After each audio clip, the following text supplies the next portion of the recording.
బాబాయ్ గారు నమస్కారం అండి. మీ ఆరోగ్య పరిస్థితి?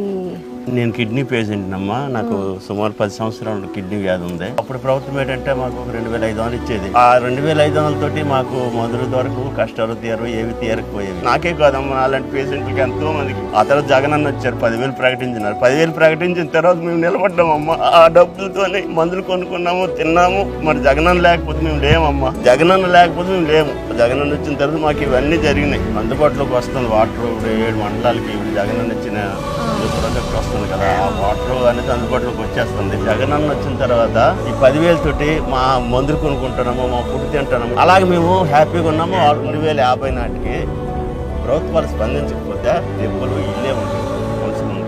జగన్ గారు స్పందించారు కాబట్టే మెరుగయ్యి మా అలాంటి తిరుగుతున్నాం. అలాగే స్పందించకపోయింటే మా అలాంటి మిగలం ఇప్పుడు చనిపోవచ్చు. అది మాత్రం వాస్తవం.